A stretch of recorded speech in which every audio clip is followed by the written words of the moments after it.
Alors Pascal Ranoux, bonjour. Vous faites partie de l'équipe d'Opala qui chaque trimestre propose donc une revue consacrée à la culture, à la littérature en français, également avec des intrusions dans le breton et dans le gallo. Donc qu'est-ce qu'on peut trouver dans la dernière livraison d'Opala, le numéro 40? Dans le numéro 40, on peut trouver le début d'un numéro consacré à la musique et qui se poursuivra dans le prochain avec la danse. Ici, par exemple, on a deux textes de René Abjean concernant l'évolution de la musique bretonne, disons, depuis les années 70, c'est le revival celtique avec Stivell, quoi. Sur l'art choral en Bretagne aussi, parce que c'est un spécialiste évidemment de la chose. Une interview aussi d'une jeune harpiste prometteuse, Léna Lozano, parce qu'Opala aime bien promouvoir des gens qui sont peu connus, mais qui, comme ça, plutôt que de faire des interviews sur des gens très très connus, on préfère interroger des gens parfois peu connus, mais qui auront un petit tremplin comme ça vers, peut-être pas vers la gloire, enfin vers la notoriété, quoi. On a interrogé il y a quelques numéros dans le 36 un duo de jazzmen, accordéonistes, Cazorla Legal, grâce à Ronan Guézec, qui sont également assez peu connus. Dans ce numéro sur la musique, il y a également des poèmes du moine de l'Envedec, Gilles Baudry, donc sur la musique, consacrée à la chose. Donc, Sabine Clément qui interroge aussi Pierre Squarneck, qui est directeur de l'harmonie municipale de Sker, qui aime bien fondre le jazz avec ce qu'il fait dans son harmonie.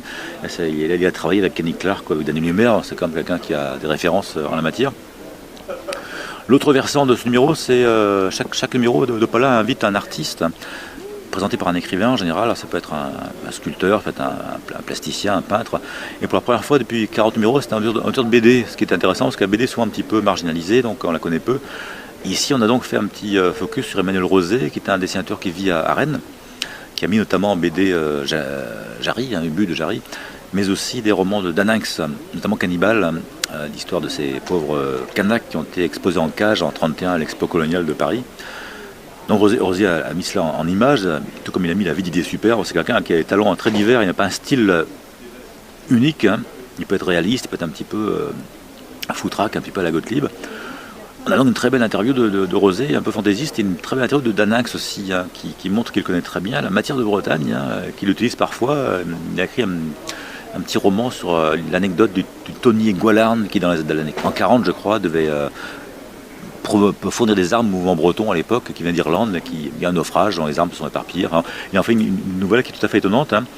Et ce qui est très rare chez les écrivains francophones, c'est qu'il met des mots en breton, des textes en breton qui sont très bien écrits. Ce qui est rarissime, parce que très souvent chez les écrivains de langue française, Michel Lebris par exemple, ou bien d'autres, Michel Mort, il y a des fragments de breton qui sont toujours mal écrits. Et le Daninx, c'est pas breton, a tenu à trouver quelqu'un qui puisse lui écrire du breton. Tout à fait, Il a peut-être un nègre. La nègre en question, c'est une négresse, c'est Françoise Morvan, qui est une amie de Daninx, qui a donc mis en breton de qualité donc les textes. Françoise Morvan, c'est donc parler breton. Oui, apparemment, oui. D'accord. Apparemment, oui.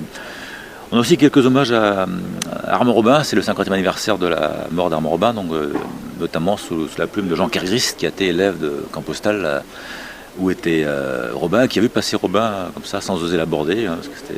Et de Claire Fourier, ont primé la caresse cette année, qui a donc écrit un texte intéressant également, émouvant sur Armand Robin. Sinon, on a son lot de poèmes, Jean Clorec a écrit de la poésie, Alain Carverne présente un peu ses dernières trouvailles sur le haïku. On a une très belle nouvelle de Jacques Vincent, littérature de gare, qui est publiée pour la première fois chez nous, parce qu'on a bien publié des gens et les faire découvrir.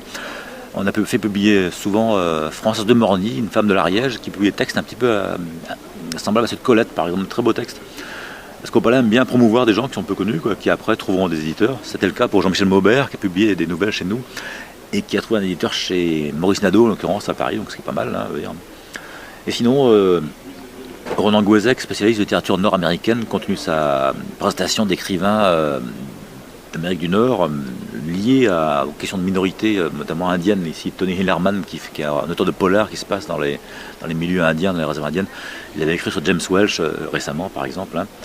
Donc ce numéro-là est vraiment riche, quoi. Musique, BD avec Rosé, Daninx, poésie. Un numéro le plus riche qu'on ait fait jusqu'à présent, je pense. On espère continuer comme ça.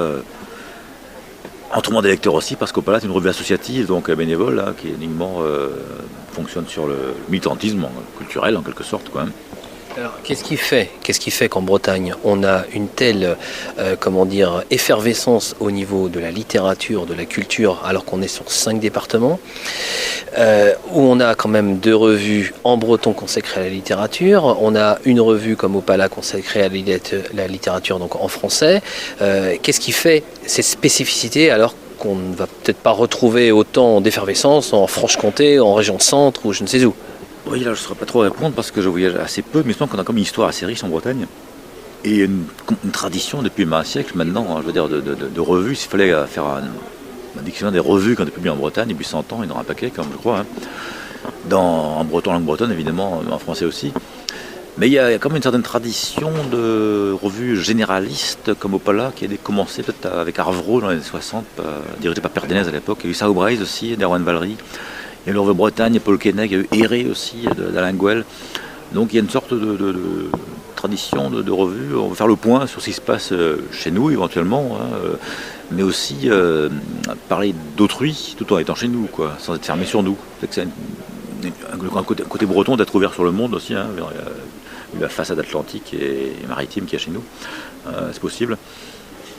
Mais il y a de la matière, c'est évident. Peut-être des traumatismes de l'histoire qui font aussi qu'il y ait tant de matière, parce que quand il y a des chocs traumatiques, il y a aussi peut-être plus d'étincelles culturelles, quoi. On peut difficilement mettre le nez dans l'histoire de Bretagne, de la langue, sans parler aliénation, ethnocide, guerre 14. Il y a beaucoup d'événements qui font que ça réagit au plan culturel, quoi.